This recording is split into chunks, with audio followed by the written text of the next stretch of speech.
our heads.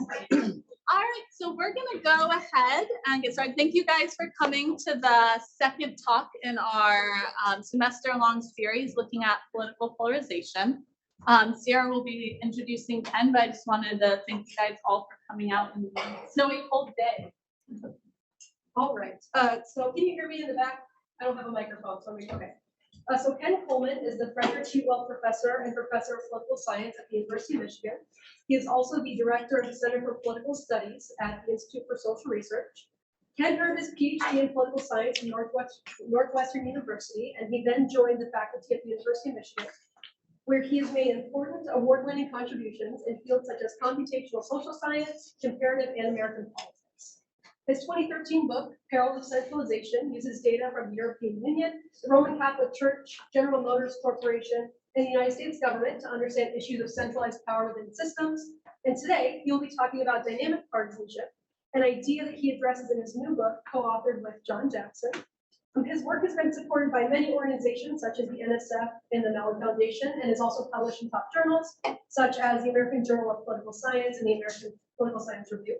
In addition to Ken's impactful research, he co-founded and is the co-principal investigator of the constituency level election archive, which is the world's largest repository of election results data.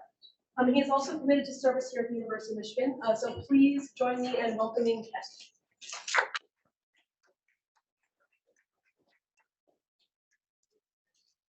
Thank you, Sarah. It's an honor to be here, and I wanted to express a little bit of nervousness about speaking to people outside of, to psychologists and people outside of political science, because what I'm about to do is jump across a variety of different kind of levels of analysis, and I ask for your indulgence as I move quickly across some history and some psychological micro behaviors to group behaviors and broad patterns and shifts in the sociology and politics of groups. So first, just initial comments. This work is mostly joined with John Jackson. I'll talk about a little bit of other work with others. There is some math coming, but I'm going to be as hand-holding as I can be on that, and it'll be brief. I'm going to use observational data. There's no experiments here. This is data over long spans of decades. Most of the analysis I'm going to show you, and there are lots of squiggly lines, and I will walk you through the squiggly lines. So just be warned here. So the main takeaways here at the micro level are that there's an elite level of activity that goes on in American politics, really the politics of any country, where it's intensely competitive for power, intensely competitive to either win elections or obtain control of the government or influence the media, influence the mass public. It's intensely competitive, and that this is observed by individuals who watch this activity and form attitudes and preferences over that activity and over the certain loyalties they may have in this particular case to political parties. At the macro level, this is linked to this study of political polarization because the argument that I'm going to make and that we make is that this elite level behavior, this elite competition, and in our contemporary period, mostly at national scale, are shaping the nature of that, these loyalties and this partisanship. And in recent periods, the partisanship is hardening. We know this. There is increasing polarization, but to answer the question from the opening title, we're arguing that it's an elite level phenomena that is reacted to by individuals, and the polarization is driven by the reactions to that elite level phenomenon. Okay, so if we're going to stake a claim in the broader debates about polarization, okay, because there are arguments about polarization that it is, kind of a ground up, bottom up phenomenon about, say, sorting of people, or about fundamental, let's say, economic inequality that's driving polarization. We don't deny that that matters. That is a context. But polarization is driven by this elite level competition for power, the strategizing among, in this case, political parties for power. Okay. So what I'm going to do is I'm going to pull different pieces of this together, and I'm going to start with the top level. And that isn't the main focus of the research that I'm going to summarize, is what happens at the elite level. But I am going to step through some underlying theories and arguments quickly of party competition, which will help make some sense for what we observe and what ordinary people are observing when they watch this elite level competition. I want to dive a little bit into definitional questions then about what is partisanship and how what we're arguing relates to more traditional theories. And then the main original research that I'll talk about is evidence on what moves partisanship, what causes people to change or not change their partisanship over time. I'll come back to the question of the implications for polarization. And if we have some time, I'll summarize some research that's mostly by my collaborator, John Jackson, but it builds on the stuff that we've done, where we actually do some counterfactual history and we'll call it prediction, if you will, about what would happen if this other thing had happened, these other things happen, in terms of the nature of Americans' polarization, and then even things like how many seats in Congress should the Democrats or Republicans expect under certain conditions. Okay, so let me start with theories of party competition.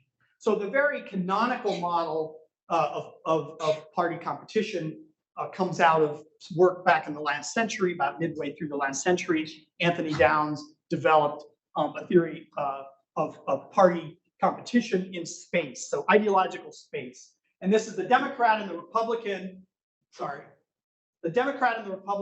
fighting over the vote of the median voter. So the M is the median voter, and the party should converge on the median voter, just like ice cream trucks should converge on the beach to the middle of the beach to attract the most customers. Okay, so the parties have this incentive to converge. Very quickly, following this canonical work, there's scholars who propose that, of course, in descriptive terms, politics is not single dimensional. Ideological conflict is not single dimensional. Parties seek votes in multiple dimensions of competition space. So you have, this is going to be an ugly, ugly chart. Oh, sorry, not that one, this one. No, not that one, this one. But you have something like this. This is not mine or John's, but this is from another set of scholars. But you have something like, here's a liberal social dimension, and here's a liberal conservative economic dimension, and the political parties compete in that space for your vote. And voters have their ideal, if I could set policy myself, this is where I would be. And how do the parties relate to where I would be? And I'm going to vote for the party closest to me in this space. You can think about this like a consumer choosing a car, okay, of speed, power, and how it looks, different dimensions, and you pick the car that's closest to you in your preference space. Now, I'm going to go back a couple slides. The argument is that competition space is multidimensional, and it's not just a competition space, it's an evaluation space. It's a sense in which the individual is saying, which candidate or party is closer to me? Okay, it's kind of intuitive. But one argument is that these organizations, these parties that are competing in this space, may not actually be able to understand fully the consequences of their actions. If I move my policy here, will I get more votes or not? The competition space could be very complex. Okay, so parties could be adaptive. They might move to the right on one dimension, and they might get more votes in that election, and they might think that was a really good move. I'm going to stay there. So organizations as adaptive and learning adaptively in this space. And parties might still be, well, one of the conclusions from a set of research with scholars here, some of which are here at University of Michigan, like Scott Page. This is a very early paper that I worked on. And the idea is something like this. Again, going back to this, that the Democrats might actually decide to move here and just try it out, and the Republicans might react by moving down here. What is this move? This is a move a little bit more conservative on economic policy, but definitely more liberal on the social dimension. But the Republicans then might move this way and so forth. Now, the interesting thing about this graph, this chart, is it sort of was made by someone in the early 2000s. And the second chart to this same paper is, I'm going to move this to the following, where the Republicans, the Democrats are actually flirting with moving quite a bit to the right on the economy. Okay? So if someone like Bill Clinton, who's very much an economic moderate, Republicans are moving here, and in reaction, the Republicans, the Democrats are moving here, the Republicans are actually flirting and adapting, moving in this direction. If you all remember Patrick Buchanan, wasn't quite fully left, but he presages the policies of Donald Trump. Economic protectionism, industrial policy, kind of things that look a lot more, in European terms, economically left than the Republican Party would be used to. But the idea, the fundamental idea I want to get across is parties are shifting in this economic two-dimension and social space, or other dimensions. There could be 3 or 4 dimensions. But the voters and people watching what they're doing are reacting to this. They don't need to be moving, but their partisanship could be changing because they're reacting to parties that are moving. And that's the underlying dynamic. So these lines here are the kind of ideological dimensions, and these are what's called the partisan cleavage line, which is shifting.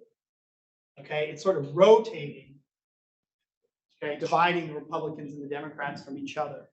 Okay, so now we see, if this continues into our current era, you're talking about a Republican Party that can contain Trump and Mitch McConnell, and a Democratic Party that can contain AOC and Joe Biden. The dividing line is here between the two parties. Okay, but that's an adaptation that takes decades, and it's incremental. And that's a kind of macro environment that voters are themselves experiencing and adjusting their partisanship in reaction to. Okay, so that's kind of the underlying argument here. I just want to show you a couple of maps that are just kind of fun. This is this lovely state of Ohio, our favorite state. And this, unfortunately, this has to be read from the bottom right to the upper left. I don't know why, but I could. These all came in one big story. But if you know anything about Ohio politics, what's happened is, look at the 2008 map. This northeastern corner was heavily Democratic, blue. And by 2000, it's overwhelmingly Republican. Okay, but it happens somewhat gradually. Okay, so in geographic terms, what's happening is the Republican Party is starting to talk about protectionism and starting to talk about industrial policy, although they don't use that terminology. But they're talking about saving factories, using government largesse to keep factories open in northeastern Ohio. That's not Ronald Reagan economics. That's industrial policy. Okay? But they're adapting and they're realizing they're winning votes. And so Ohio is now a red state. It used to be a toss-up state. The main difference in Ohio is quite literally that upper northeastern corner. But that's an adaptation that's brought Ohio into the Republican ranks. The same thing that might be hurting the Republicans in other parts of the country. So at national scale, it starts to even out. I'll show you another map that's very interesting. This is the 1898 presidential electoral map. Okay, now if you blur your eyes a little bit, you'll see an X-ray in 2008. Okay, the parts of the country have completely flipped in terms of Democratic and Republican Party. Now, lots of things have changed, of course. The demography's changed, immigration. I'm going to do this again. That's the 1898 map, and that's the 2008 map. Now, going back here, the point is that the Democrats tended to be a populist, kind of pro-working class party. And the Republicans were the elitist urban party. Now, there's a lot more complexity to it than that. There's religion, race, but let me just stay with that. Boy, how things have flipped. The Republicans have become the populist party that appeals to the working class, and the Democrats have become the party of the educated elite in the urban cities. Okay? And there's just enough population in these states that are, of these different types to flip a map from that to that in 100 years, a little more than 100 years. So we're talking about gradual glacial tectonic shifts in where parties move over history. Okay. All right. Slow moving change, accretion. These are big, large macro patterns. The macro changes result from adaptive organizations that are trying to win power. Now, what is partisanship? Now we're going micro. There's something that's called the Michigan model, developed out of the very famous book, The American Voter, from 1960, by some of the founders of this very institute. And that was a story that partisanship was sort of like one's political religion. You were socialized into it, and it tended to be very sticky over the course of one's life, which was an empirical regularity. It made sense, still an empirical regularity. And it shapes your worldview. That is, you see things through the lens of partisanship. And the emphasis there is on socialization and on stickiness. Now, a more recent set of theories comes out of kind of a microeconomic tradition, and it's really has more Bayesian underpinnings. And it's this idea that partisanship can be more evaluative and cognitive.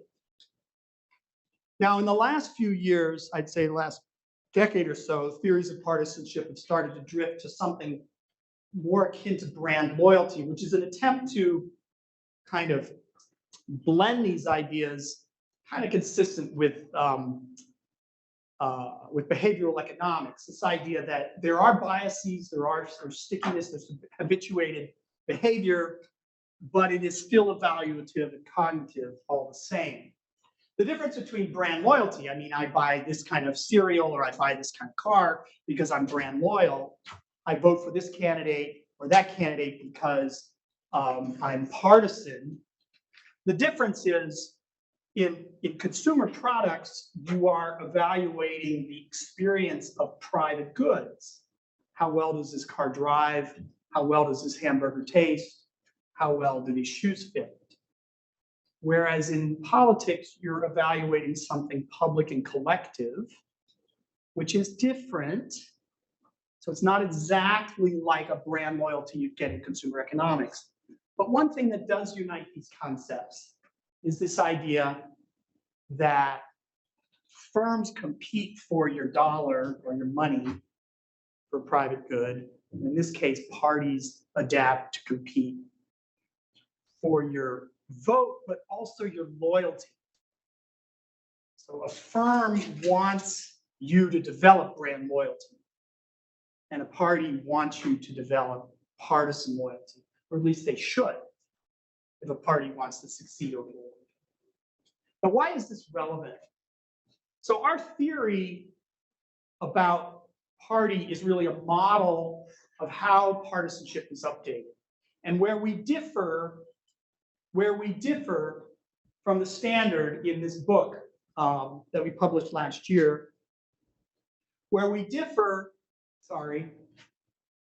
this is the kind of American voter, so-called Michigan model, the old Michigan model, which is that partisan shapes, it's developed by socialization. Sure, events and candidates matter, but partisanship sits at the very psychological center of a lot of political behavior.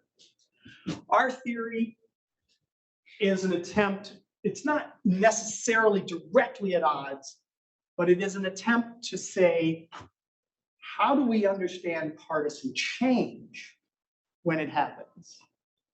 Because the previous theory doesn't have a mechanism for change. Okay, you're sort of socialized and you stay there.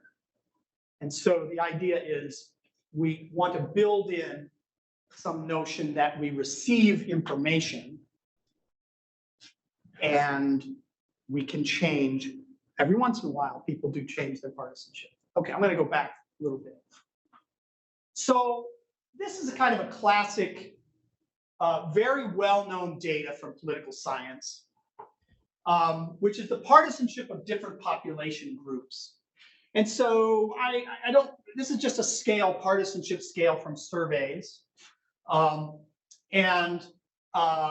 Lots of diversity in all these population groups, but taking the average northern white population hovers, partisanship hovers somewhere between roughly equal between Democrats and Republicans. The two famous groups that are in this are Southern blacks, which became very Democratic. So 2 on a Democratic scale is quite Democratic.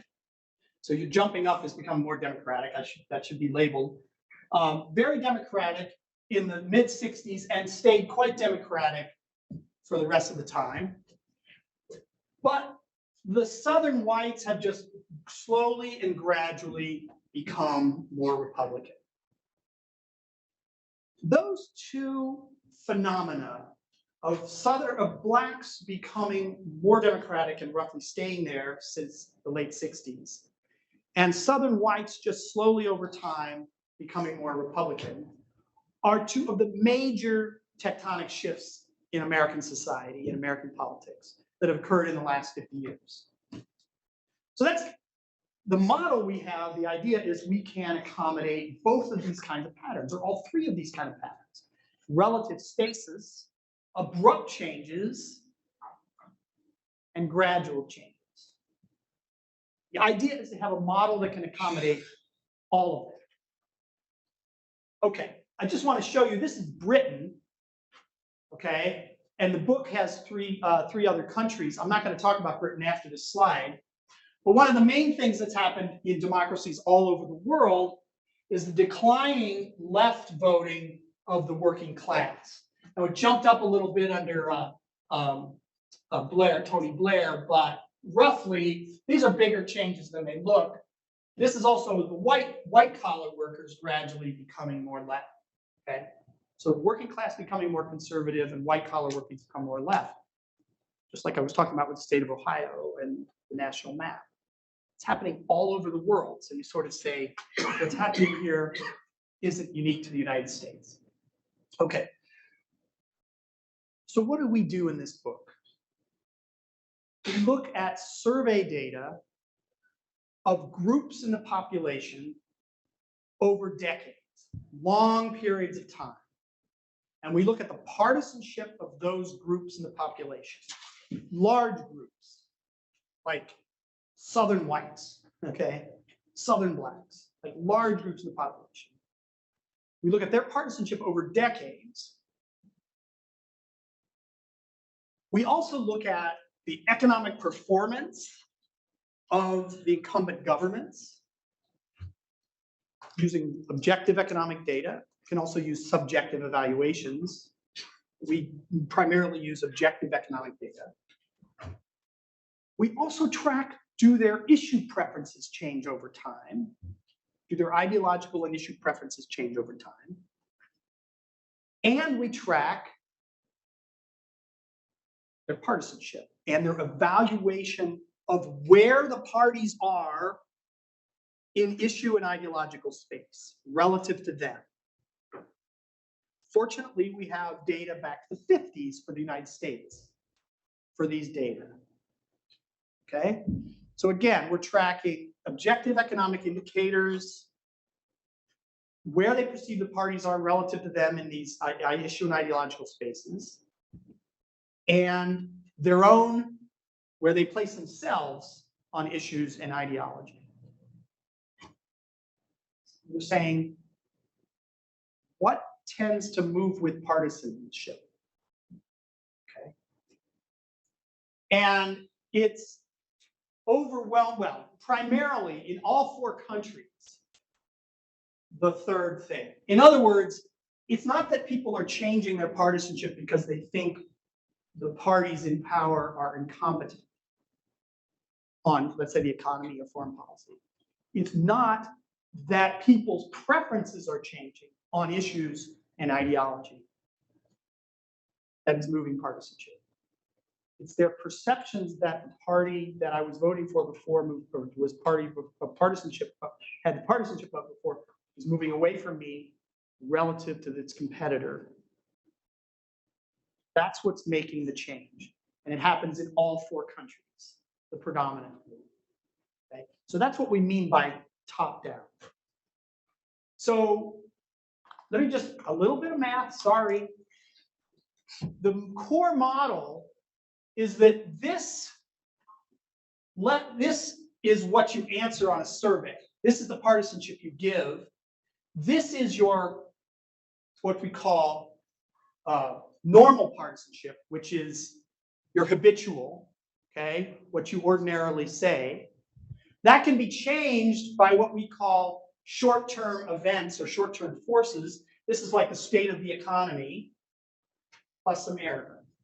Now what we're going to do is we're going to model this normal partisanship, which is the habitual stuff. Long stuff, but this habitual stuff is a function of what you were prior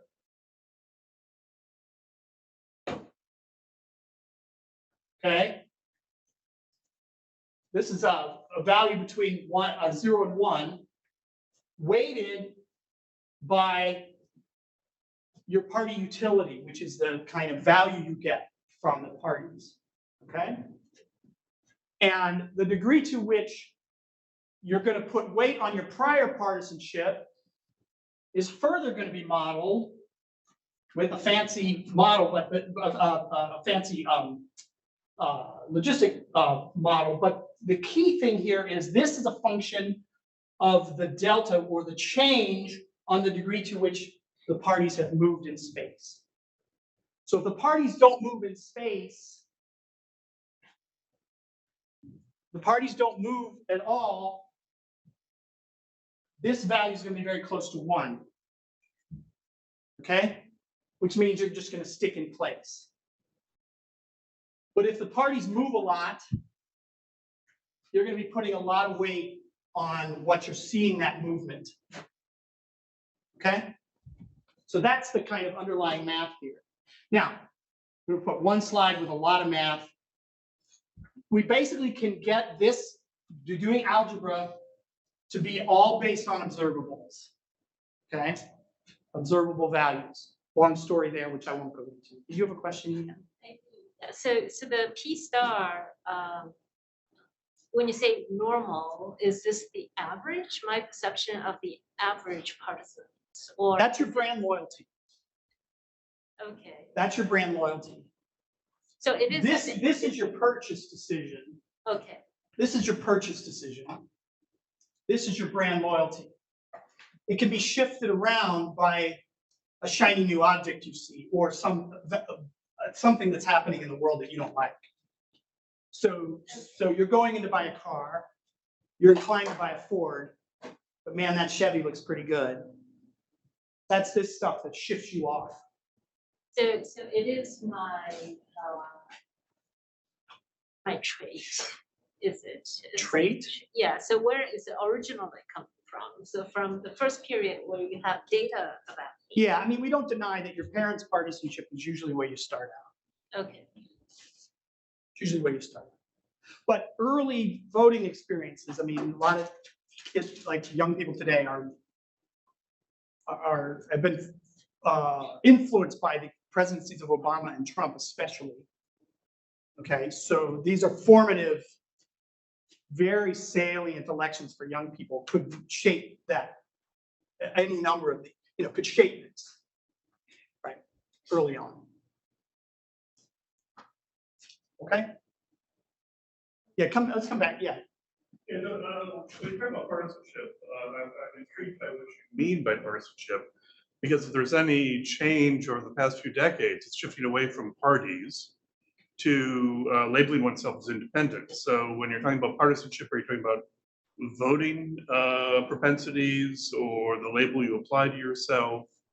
Because the other interesting data I've heard is that independents are actually more stable partisans than partisans were, let's say, in the 1960s. So Yeah. it's just a question about what counts as partisanship. The proportion of independents is not increased. It stayed roughly between 10 and 15%. If you include leaners in those questions, it stayed pretty stable. And we have a lot of information in the book about that. So you're talking about voting propensity as opposed to how a person might self. No, well, the measure we use is what they answer on the survey. Okay. But there's very strong correlation between what they answer on the survey and how they vote. Very, very strong. So it's a myth that the number of independents is increasing. That's a myth. In terms of behavior. I'm sorry? In terms of behavior, that's. And in terms of answering surveys. Oh, okay. If you say to people, do you consider yourself a Republican, a Democrat, an independent, or what? About 25 to 30% of people will say an independent. And then you follow that with say, well, do you lean towards one of the parties? The proportion that's left after the leaner question has stayed constant for about 40 years. And those leaners behave like partisans. Okay. All right. Now, this is a lot of squiggly lines, but this is such a great chart, and I'll tell you why. This is the preference, this is Southern whites in the United States on civil rights. There's an issue on civil rights. Now, these opinions are going to jump around a lot, but the sort of moving average of their preferences is roughly staying the same. Okay, this is a pretty conservative civil rights preference for Southern whites. Okay? Now, this is the partisanship that I showed you earlier, getting more and more Republican. But note what the perception of Southern whites are for the two major political parties. The Democrats are becoming more liberal and the Republicans are becoming more conservative on civil rights in the perceptions of Southern whites. So what is that? Let me just do that with my arm. Preferences, as a first cut, staying the same. Partisanship becoming more Republican over time. And the two political parties, alligator mouth. Right? On civil rights. So anyway, that just encapsulates the story of what's been happening. And that's not the only group. I mean, you could look at working class in Britain. You could look at Northeastern whites in the US becoming more democratic on a number of issues, etc. Okay. This is, again, Southern blacks. We use the model, we parameterize it, becoming more democratic and staying the same. This is the Republicans. This is the party differential among Southern whites. Sorry, this is Southern whites. But the model tracks the reality. We actually add, in more recent years, they've been asking questions about homosexual rights. Okay. I will be 3 minutes on this, or 4 minutes.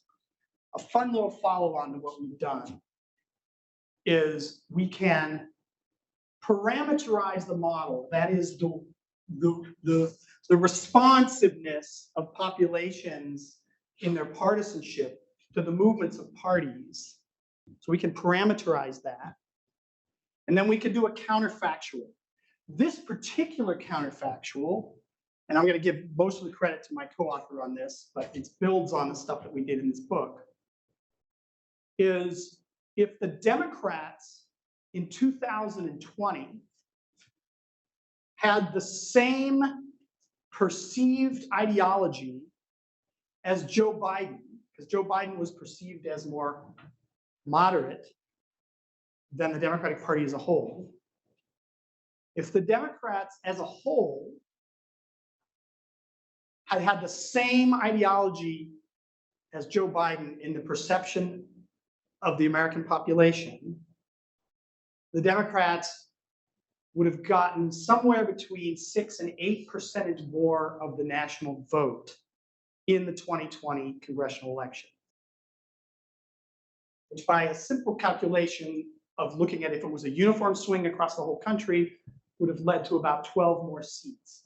Now, this is just an ugly table here, but this is kind of the counterfactual percentage of the national vote. That's the Democratic vote share, okay? But the counterfactual, these are coefficients on partisanship, which translate into the vote, the Democratic vote share. Among all voters, we get about an 8 percentage point more vote for the Democratic Party if the party itself had been perceived as the same ideologically as Joe Biden. So it's using the parameter and simulating a counterfactual. Okay. Now we have to make some assumptions here. But 12 seats, assume a uniform swing, 12 seats the Democrats won and lost in 2018 and lost in 2020, amidst the margin of victory for Republicans was less than 5% in 2020. Had the Democrats won those 12 seats, the majority would have been the same as it was in 1880. They stayed in the majority, but they lost seats, which was very consequential for legislators in that time. When you estimate parameters, is the role fairly stable across different subpopulations? Is the what? The role, the parameter where you Oh, the row. Weight, yeah, the row on, which is, I think, the weight on your breath. Oh, is it uniform across populations? Is it stable? I mean, the magnitude of the parameter is stable across subpopulations. So when you fit it on, let's say, blacks versus white of different geographic areas versus, people from different countries. Yeah, in this particular exercise, John should correct me. We were using actually a panel study from 2016 to 2020 to parameterize the model, including row. And using that panel, so we went micro for that. Yeah. Okay. And then we used the 2020 cross-sectional data, using those rows to say, what if the population had perceived the Democrats to be what Joe Biden was? What would the vote have been according to the survey, which would have jumped 8%? So I'm not sure I've answered your question about the rows being stable. I guess, in other words, when you estimate it from the panel data, is it legitimate to use it for the process? So Yeah. John, you want to help? Could you repeat the question? Yeah. Is the row stable? If you're parameterizing the row using the panel data from 16 to 20, parameterizing that row, and you're using it then using the cross section 2020 to make a prediction. And your question is it stable across groups? Yeah. So if you cut the data in different ways, the South versus the North, do you have the same magnitude You have to repeat the question. I'm sorry. Okay, do you have the same magnitude of row? Do you have the same magnitude of When you row use across the different different subsets. population groups in the 2020 cross-section simulations? It's the same. The rows are the constant across the group. Because those are all based upon an aggregate amount of shift we perceive in the parties from 16 to 20. So yeah, it's a common row. So in other words, use the population level row to estimate different districts in the counterfactual. Use the population level row to estimate the different group level changes. I would have to go back and look at the precise code we used to answer that. I don't remember. Good question.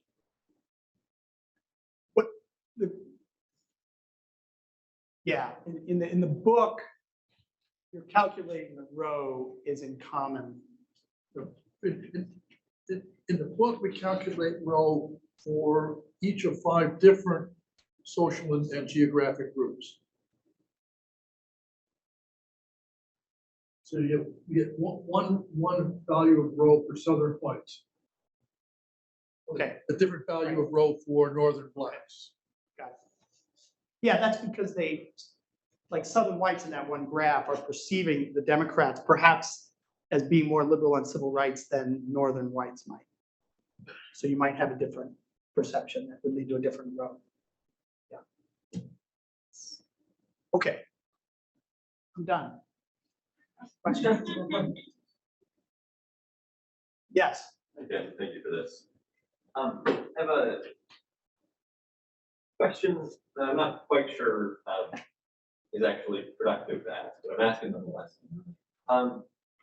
Is partisanship having a sort of instrumental flavor in your findings, a function of focusing on instrumental partisanship? That is, how do you look at or sort of how do you empirically show that affective utility, whatever that isn't driving results, or how you want to express partisanship, things like that. I realize you're focusing on the partisanship that makes some comparison with expressive partisanship limiting. Yeah, that's a good question. I mean, these different theories of partisanship at the extreme don't make any sense. I mean, like this idea that you're born being a Democrat and you're always a Democrat and you're never going to change. I mean, at the extreme, we know that's not true. Okay, and then purely cognitive, this idea that you're a perfect calculating machine, you're optimizing, you observe the world very well. Like at the extreme, they're both are sort of don't make sense. Our view is that when people reduce partisanship to purely team-based, rooting for my team to win without policy content and without evaluations of politicians relative to one's own interests, you can't get to the results we get if that is the predominant view of partisanship. This idea that partisanship has little policy content just doesn't square with our overall results. So that's where we come down. That doesn't mean we don't believe that there's a lot of that. There's a lot of emotive elements to it. There's a lot of, I don't know what affective, there's, and it's probably been increasing. We know this, but I would argue that what we're seeing with that increasing, fewer and fewer people don't want their kids to marry the people of the other party. You don't want to live next to someone of the opposite party. You want to live in a town that's of people like you on partisan terms. Now this goes beyond the book quite a bit. But if you take if you take what we say seriously, or more the talk seriously, I think the idea is that that's more of a function of what's happening at elite level phenomenon than it is a driver of the elite level phenomenon. So your argument then would be that if you essentially switch your DV from the traditional partisanship measure to expressive partisanship or whatever flavor of purely affective partisanship, you'd see broadly similar findings specifically about regionalized attachment to the parties, it is still going to be driven primarily by perceptions of the parties and ideological space. Yeah, I don't know the answer to your question. That's a hard one. Like if you beyond your data, if you mentioned, yeah, I mean, if you went all in on the traditional model of partisanship and tried to redo this, yeah, you'd be you wouldn't have the things on the right hand side. You wouldn't have the measures of how far away I was. You'd be you'd use different question words. You might use thermometer ratings would be more apt. Some people would use that, like how warm do you feel towards that group, right? But that in of itself, we believe, is a function of a sense that there's this group out there that wants to get control of the government, and they want to do things that I don't want them to do. I want to turn it into a society I don't want to live in, this kind of stuff. So. I'm just wondering, this fits nicely to a persuasion model where I'm looking around and based on past loyalties and policies I see, I'm attracted to vote for one political party. There's also localization. So not only are you trying to find favorite voters, you want to find enough favor that are actually going to turn out to vote. I was just wondering how that gets reflected, or what twists or non-twists that produce in the model. How much you're talking about when you're thinking about both persuasion and mobilization. Yeah, I mean, there's a correlation between strength of partisanship and behavior and the degree to which you participate. Stronger partisans vote more often and give more often and are activists, right? So strength of partisanship matters, and all that everything we do here is about a scale of partisanship. So strength of partisanship. So if people are polarized, I don't know. We're not telling a story about that there are more stronger partisans than there used to be. Although I think there's, yeah, I don't know what the evidence is on that. But could we cite the alignment between federal, state, and local elections? You mean consistent voting across levels of government? Yeah. Well, there's certainly a lot more of that. There's less ticket splitting, for sure. Yeah. That's a behavioral. Yeah, I mean, the proportion of people that say they detest the other party has been increasing in surveys. Yeah, John, you're going to answer this. You're going to on this point. Pursue your question. It's a really good question. In the book, well, we didn't look at turnout. We took turnout as given. In a more recent paper that we're working on, we actually look at turnout. And as Ken said, yes, it is very definitely related to the strength of partisanship. But that also is affected by your difference in what we call party utilities, how much you like positions of one party versus another. But turnout is also and increasingly related to how much indifference you have between the parties. So if you feel that both parties are pretty close to what you would like, you're much less likely to turn out and vote than if you see one party as really deviating from what you would like and the other party is being closer. That also drives turnout. So turnout itself is related to the process we're talking about. You just haven't included it explicitly. Thanks, John. Yeah. Thank you for the talk. My question is that in this case, in this model, you're tracking how partisanship evolves in the US, which has had a stable two-party system for decades, more than a century. How do you think this would happen in a country where there are multiple parties die, new ones are formed? How do you think partisanship behaves in, say, in India or in Australia or in Canada or even the UK? Well, you have to buy the book because the three other cases are the UK, Canada, and Australia, not India, although I've written about it. India is a complex case because of the role of regional parties and state level parties.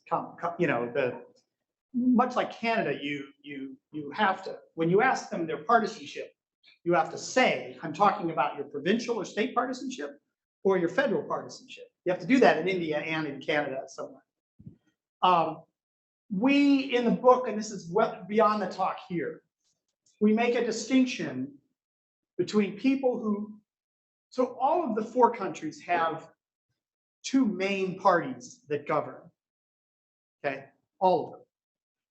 But the number of then minor or regional parties varies. And we do a lot of work in the book to distinguish situations. We call it a 2.5 party system, which is more like Britain, where you vote for the third party because you're dissatisfied with the 2 main parties. It's almost like a residual vote. Versus a situation which is more like Canada, where the third minor party, in this case the NDP in Canada, actually has its own independent base and party loyal constituency and an ideology. And we very carefully distinguish these 2 situations. Now that we can't say much right now in the technology we have about parties that come and go, arise, and then go out. We don't have that. I mean, that would be a different, that would take a lot more work on our part to incorporate that. I mean, in the Canadian case, for instance, the Quebec parties are coming up and down throughout the time period that we study. We have to kind of treat that as all one option just for simplicity. It's a complex issue and problem. It's very difficult. When the world is extremely dynamic in option choices, it makes this modeling it over decades very challenging. Having it in one unified framework. A small follow-up. What do you think? How do you think we can model partisanship when a party dies or new parties automatically, form in its place? Do we still stick to ideological labels to define them, or essentially what happens to the supporters of a party once that party is? That's going to be very context specific. In a place like India, that's often politicians change parties all the time, and often the loyalty is to some dynastic group or something. So that's going to be very context specific how you handle that. Yeah, I'm wondering, I'm intrigued by the utility in your Party right-hand utility. side. Yeah. Yeah. So how do you, what kind of data do you have to? The party utility is the measure of the distance, Oh, so, the spatial distance. okay. So it's in 2 places. Yeah. The party distance is in the row, Right. Okay. and it's in that utility. And so the utility function, so the basic model assumes Euclidean preferences, and so you can measure It's Euclidean. the distance between the positions, the policy positions of the parties. But you need to know the individual's positions, right? Well, we do both. We do the models both with panel data on individuals, and we do it with groups. And so we take the average opinion of the group as the distance from the party. Okay. And my group is my party affiliation. No. My group is Southern White. Oh, boy.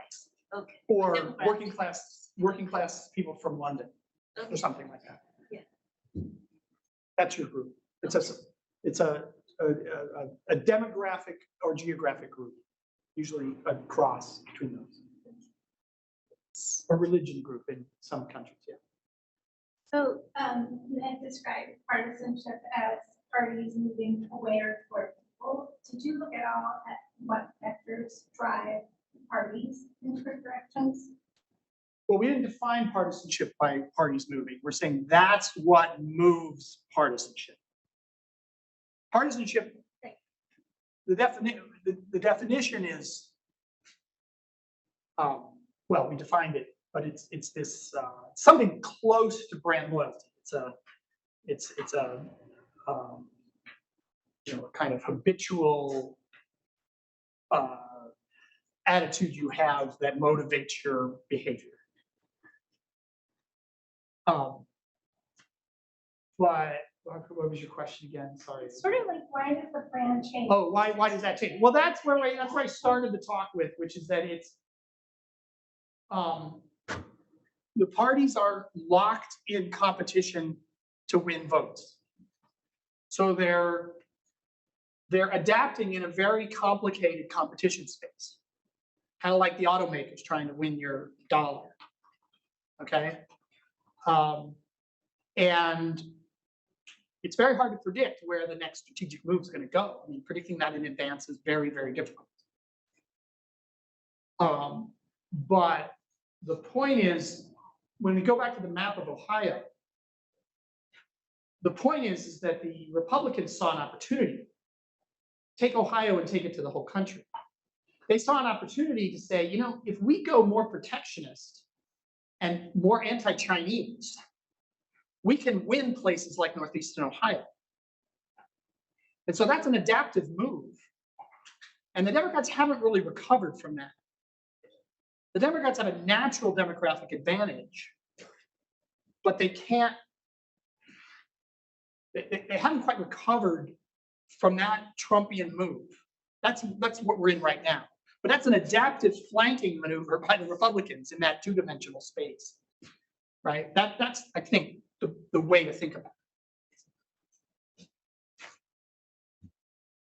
Yeah, yeah. So thinking about that and coming from outside of political science, you know, I would have imagined that people who get into parties exist because they have these preferences or beliefs, and this is the party that is in line with what they believe. And like politicians would be running these parties, and so their goal is to win votes to be able to set policy, right? That's in line with whatever their personal preference is. But that sets it up as almost this like amoral or, you know, valueless, like the goal is just about power and not so much about actually putting forth something that they care about, in that they, you know, if they're fine to move away. So I don't know that this is exactly a question, and I have another question that got superseded by this thought when you're talking about it, but is that the idea? And when politicians or whoever gets into it, do they come in believing that they care about something and then recognize that, well, to get that enacted, I have to get votes. To get votes, I have to get where people are, and that they start to sort of shift there. They're very diverse as political animals. They're extremely diverse. And you have Kevin McCarthy, who will say anything, and you have true believers who are dug in, and they're, you know, AOC. She knows what she wants, and so, you know, and political parties are collections of these diverse people, and who gets the upper hand inside of the party is you know, we have to go to organizational theory, and political parties are extremely complicated organizations. There are just so many different facets to them, but this tension between willingness to bend to get power versus sticking to one's guns is just always present. It's always, it's everywhere within a political party. It's just sort of almost innate and built into the structure of a political party. And you can see moments where, you know, I mean, the Trump story is a very fascinating one. You know, he dragged the Republican Party in certain policy directions that the establishment did not want to go. But then they were happy to go there when it saw that they brought them power. So this is just the tension, and it's just constant. And there's no way to, it's very hard to predict which kind of person is going to get the upper hand inside of a party in any given moment. One thing I will say, a pretty good regularity is, if you're losing and you're getting your rear end kicked repeatedly, you'll tend to be more inclined to try out new things. And that's just sort of human nature on that. Yeah. I found it very surprising that this party utility or the perceived policy distance from the party matters more than economic performance appraisals because I was reminded of this sociotropic voting literature, which says voters mostly determine their voting decisions or political decisions based on national economy. So I wonder if you have any tests on that premises or like how do we adjudicate between? Yeah, sociotropic, the notion of sociotropic voting, right? This notion that there's been a lot of results that show people's voting behavior corresponds to their evaluations of the economy or the local economy or how they're doing relative to the economy. Retrospective voting, but sociotropic is sort of like a focus on what's the context that they're paying attention to. Yeah, I don't, this is not to say that it doesn't matter. I think when you go back to our story, we have room for that to matter. Okay, it competes with other things. It competes with your normal partisanship, your loyalty. It competes with the fact that the party that I've been is moving away from me. It competes with these other things.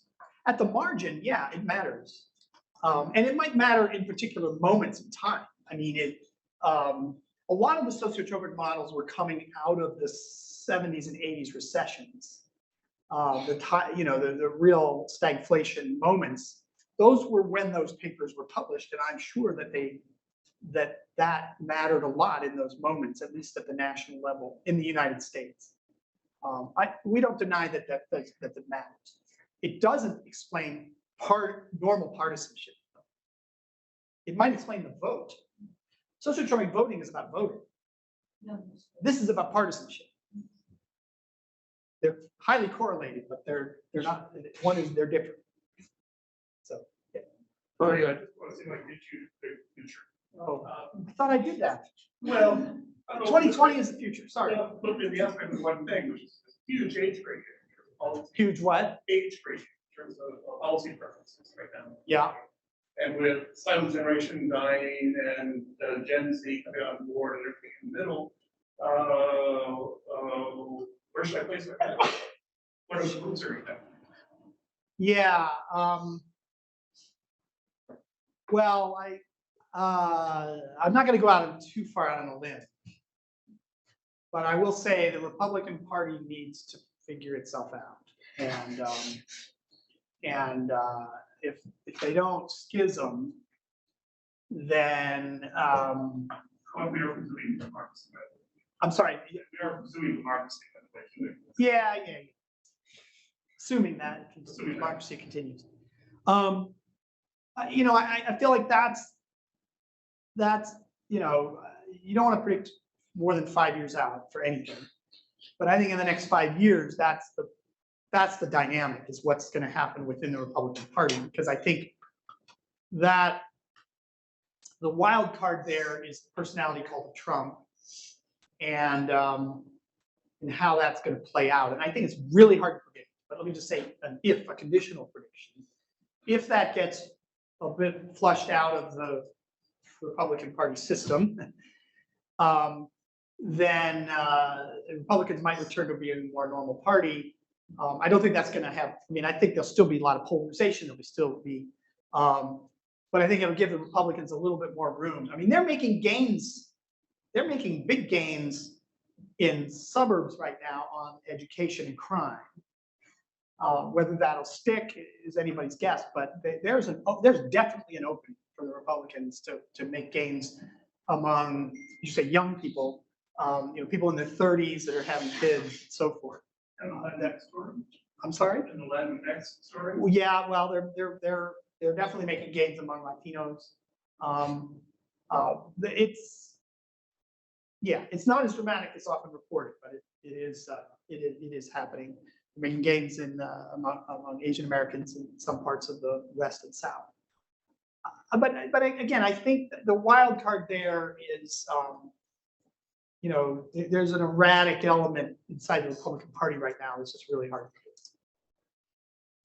predict. My prediction is they will return to normal in the next 5 years, I think. Yeah. Which policy spaces matter when? again, this is the simple version of the question. You talked mostly in an undifferentiated way about different kinds of policy space, and there were instances where like, civil rights is the particular space you're looking at. Are you weighting by issue, by group, like okay, and do those weights change over time, or are the weights for individual issues, individual policy spaces relatively constant? It's a good question, and it's somewhat related to the groups that we sampled. The question is, do we weight the issues in terms of how much they matter to each group or whatever? Like, for example, do we have blacks weight civil rights dimension more? No, we don't do that, but we do pick groups. So for instance, in Canada, we did by religion region. In Australia, did by religion class. I mean, we picked different things because that, first of all, there's a little bit of an endogeneity about what kinds of survey questions are repeatedly asked over the course of long decades, because those are the issues that have divided the country, and those are the sociological groupings that have mattered. So we have sampled these groups in somewhat deliberately based on the kinds of political divisions that have occurred in the country. So it's not a very satisfying answer, but the answer is we believe strongly that individuals weight issues differently. Like that's true, clearly. And that matters a lot for thinking about polarization, because you can find really polarized attitudes on issues that don't enter into people's partisanship or voting decisions. You might, but it's just people are different. I mean, some people vote on guns, and that's all they vote on. Some people, that would never enter into their minds to vote or have partisanship based on that. But as far as what we use methodologically, we didn't distinguish in this instance. But the idea is that sort of those individual weights sort of wash out in the aggregate based on the sort of purpose of sampling. Yeah, and the more important point that we wanted to validate the model. Right. John? Please, answer with a little more elaboration of that question. Yeah. In the book, we do have some, not much, have some variation of how, if you will, the importance that different subgroups attach to different issues. So your example, some groups attaching more weight to the civil rights issue than other groups who might weight the economic issue. There's some of that, not much. And the interesting question, which we don't tackle, is how that varies over time. I mean, we just say basically, this group gives a little more weight to the civil rights issue than that group for the whole time period. So it's a really good question. We just didn't find a way that, and the kind of data you would need to sort of incorporate that into the model. So it's weakness of models. They do some aggregation to get a purchase on things.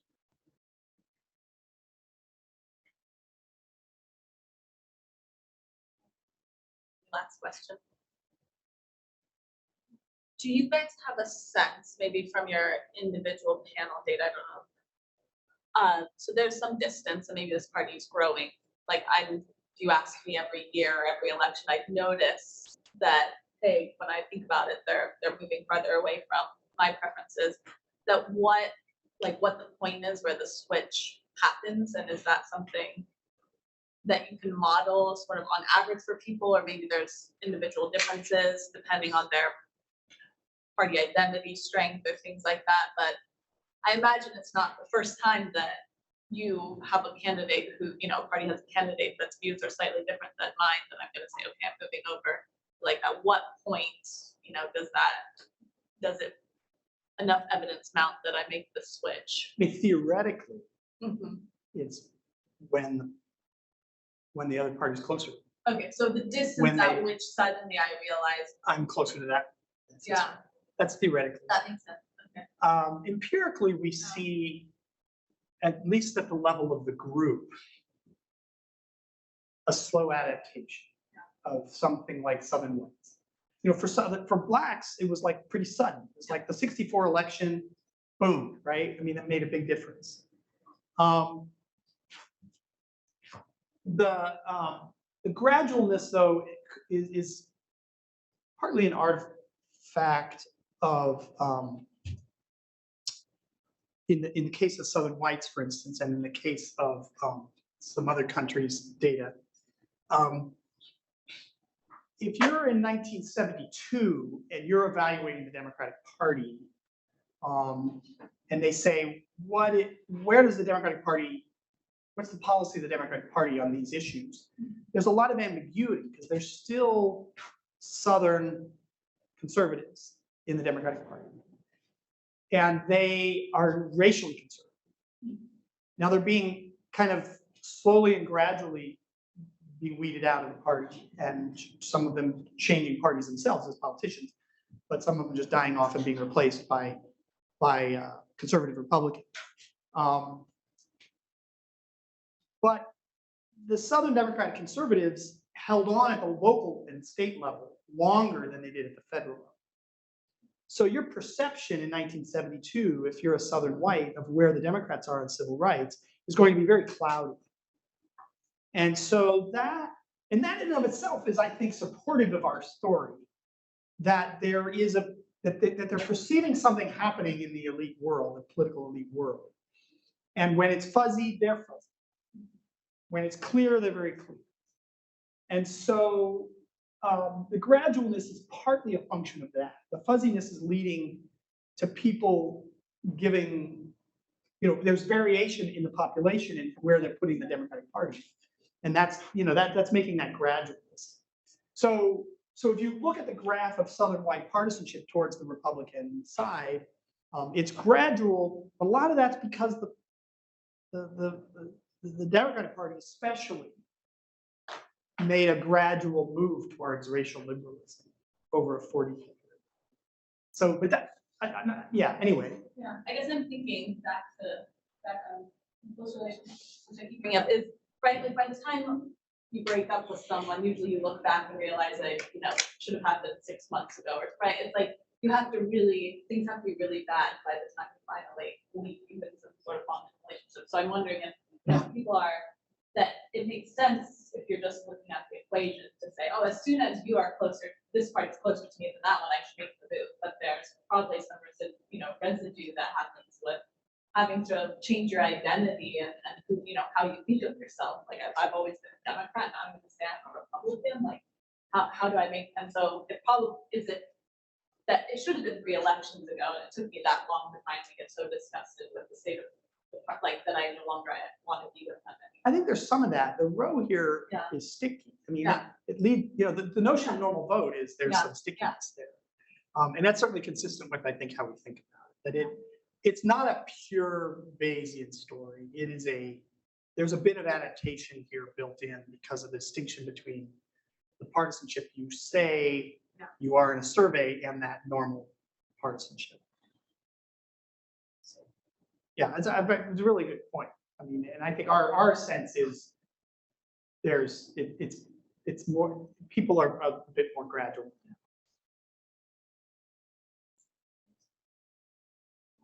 Oh yeah, one in the back. Yeah. You've used survey data for this work here. Do you think any other data set could be utilized to project political parties in a space?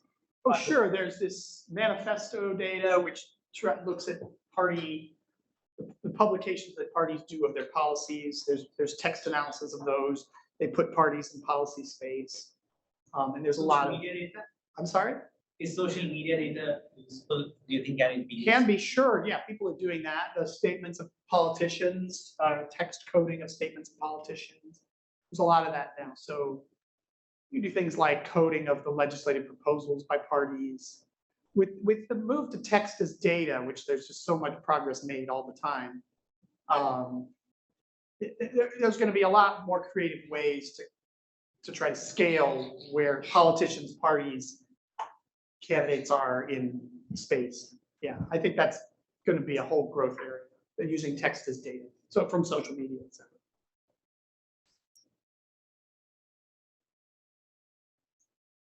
Well, thank you so Thanks, much. all right.